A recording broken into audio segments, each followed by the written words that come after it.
Hello guys, welcome to my another blog. আজকে যাচ্ছি বারুইপুরে বৈদ্যনাথ মন্দিরে। আমাদের পারিবারিক একটা নিয়ম আছে জানো, বাড়িতে কোনো শুভ কাজ, বাচ্চার অন্নপ্রাশন সব কিছুর আগে ওই বারুইপুরে বৈদ্যনাথ মন্দিরে পুজো দিয়ে আর ওই পুকুরে স্নান করে আসতে হয়, তবেই সেই পুজোটা সাকসেস হবে। তাই আজকে আমাকে আমার বাবা, মা, মাসি আর আমার লাড্ডু গোপালকে নিয়ে যাচ্ছি আমি ওই মন্দিরে পুজো দিতে।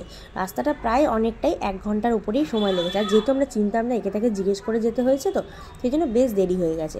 তারপর আমরা পৌঁছে যাই। আবার গিয়ে শুনি আজকে রবিবার, তাই চারপাশটা কোনো দোকানপাট, মেলা, পার্বণ কিচ্ছু নেই, আর আমরাও পাবো আশা করে কিছু কিনেও নিয়ে যাইনি। সেখানে গিয়ে আমরা একটু সমস্যাতেই পড়েছিলাম। আশপাশে কোনো লোকজন, এমনকি একটা মিষ্টির দোকান পর্যন্ত দেখতে পাইনি। একে তাকে জিজ্ঞেস করি, অনেক হেল্পফুল বাচ্চারা এদিক ওদিক ঘুরছিল, তাদের জিজ্ঞেস করে আমরা সব কিছু অ্যারেঞ্জমেন্ট করেছিলাম, আর সব কিনে নিয়ে আমি ওই পুকুরে স্নান করে পুজো দিচ্ছিলাম।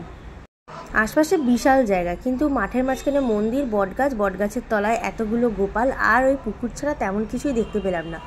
একদম গ্রাম সাইড এরিয়া, কিন্তু জায়গাটা ভীষণ সুন্দর, দেখতে বেশ ভালো লাগছিল। আর বাবার মন্দিরটাও গাঁদা ফুলের মালা দিয়ে সাজানো ছিল, কারণ শনিবার ওদের বারে পুজো থাকে, আর আমরা রবিবার গেছি। শনিবার ওখানে লোকজন প্রচুর ছিল, মন্দিরও সাজানো হয়েছিল, সেই সাজানোটাই আমরা রবিবার গিয়ে দেখতে পেলাম। তোমরা আমি ছাড়া আর কে কে এই মন্দিরে গেছো কমেন্টে জানিও তো, আর তোমাদের কার কেমন লেগেছে ভিডিওটা সেটাও কিন্তু জানাতে একদম ভুলো না।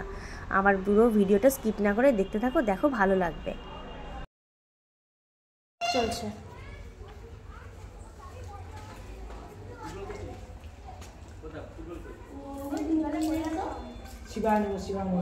একটু রাখিস,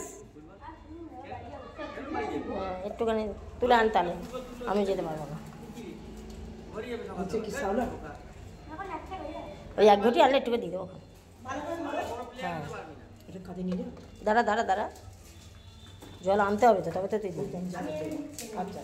কেন আমার মজা খুলতে হবে না, ওটাই ভয়।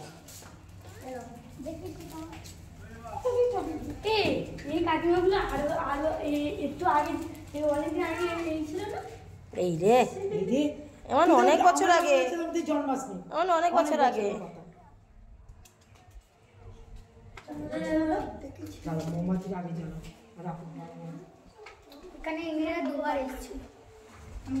দেখেছো? মনে নেই তো। হ্যাঁ, তবে হাওয়া দিচ্ছে না খুব।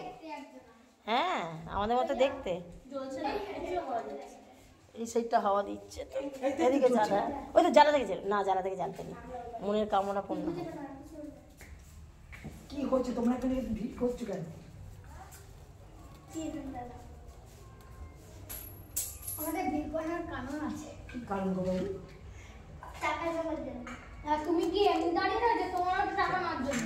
হ্যাঁ, আমি কারো কাছে পারি না, আমি নিয়ে টাকা নেবো না। আর আমরা যদি পয়সা না দিই? হ্যাঁ, হয়ে যাবে। আমরা কি করবি? যা আগে দে। পুজো দেবো, চলে যাবো, পয়সা দেওয়ার ব্যাপার নেই। এখানে ব্রাহ্মণ থাকলে পয়সা দিতে হবে। হ্যাঁ,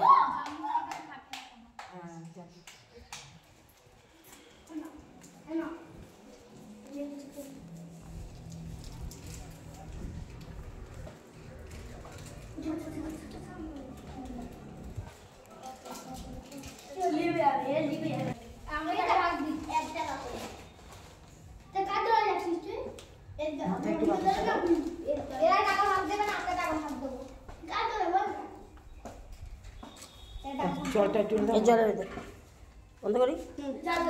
ফাইনালি পুজো দিয়ে ফেরার সময় চোখে পড়লো এই রাধাকৃষ্ণের মন্দিরটা। হাতের কাজ, কারুকার্য এতটাই নিখুঁত, এতটাই সুন্দর যে না দেখে, তোমাদেরকে না দেখিয়ে আমি থাকতে পারলাম না। আমার তো মন্দিরটা ভীষণ ভালো লেগেছে। ভিডিও করার পরে আমি ভিতরে ঢুকে রাধাকৃষ্ণের দর্শনও করে এসেছি, আমার খুব পছন্দ হয়েছে।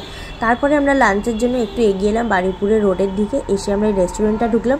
রেস্টুরেন্টের সবই নর্মাল, সবই ভালো ছিল, quantity, quality, each and everything better ছিল। কিন্তু সবথেকে বেশি ইউনিক যে ব্যাপারটা লেগেছে সেটা আমি তোমাদের সাথে একটু পরে শেয়ার করছি। আগে মেনু কার্ডটা দেখে আমি আগে বাবাকে খাবারটা অর্ডার দিচ্ছিলাম যে আজকে আমরা লাঞ্চে কী নেব। তারপরে দেখলাম আমরা যে চেয়ার টেবিলে বসেছিলাম তার নিচে ফ্লোরটা পুরোটা ছিল অ্যাকোরিয়াম, বিশাল বড় বড় মাছ ঘুরছিল, যেটা আমার কাছে ভীষণভাবে এক্সাইটেড ছিল, আমি খুব মজা করেছি। তারপরে আমরা সবাই মিলে সেই মাছ দেখতে দেখতে লাঞ্চ করে নিলাম। লাঞ্চের মেনু ছিল ফ্রাইড রাইস, চিলি চিকেন আর চিলি ফিশ। আমরা তো খুব আনন্দ করে খেয়েছি, খাবারের কোয়ালিটি সবটাই ভালো ছিল, কিন্তু শেষে একটা ওরা ব্লান্ডার করে ফেলেছিল। যাই হোক, এসব কথা আর বলবো না। যাই হোক, আজকের ব্লগটা এতটাই। তোমাদের কেমন লাগলো জানিয়ে চলো, টাটা।